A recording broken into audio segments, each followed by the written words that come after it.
Hi guys, it's Ali here from It's a God Thing. Thank you so much for joining me. It's lovely to have you here. I really appreciate your support.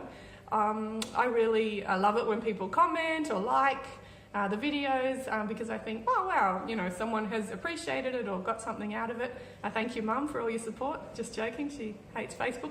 But yeah, I really appreciate it. So thanks for continuing to join with me on this journey of reflecting and thinking about what God wants for our lives. But today I wanted to share a quote with you that I really like.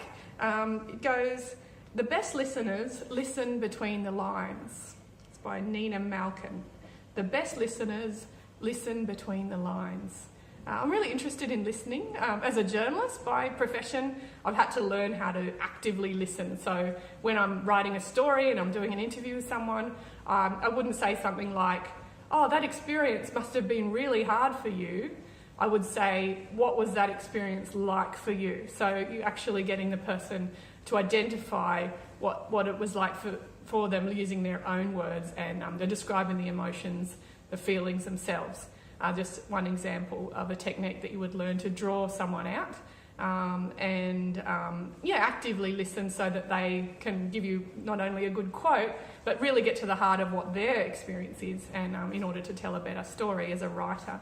As a counsellor, I'd imagine you'd have to be very good at learning how to actively listen so that you could get to the heart of the issues that people are going through. But I think just in our everyday life, it's really important to listen in order to understand, not in order to answer.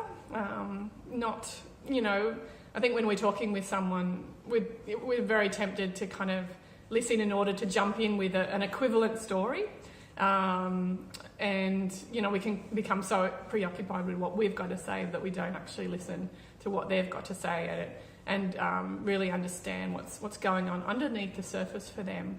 Not that you don't have a two-way conversation, but it's important to read between the lines and just offer your presence. I think for some of us who struggle with anxiety, for example, you can kind of be so worried that what you say might come out wrong that you end up becoming quite self-absorbed in the conversation instead of actually confidently offering yourself, offering your presence, and offering just a listening ear in order for them to feel heard, for them to feel valued enough that you would give your time and ask good questions. I think it's important to learn how to ask good questions in order to build relationships, because if you don't ask good questions and really think about what the person is saying and the heart of what they're saying, then it just ends up being a very superficial friendship. Anyway, just some thoughts on the topic of listening, but yeah, read between the lines, listen between the lines in order to really understand a person.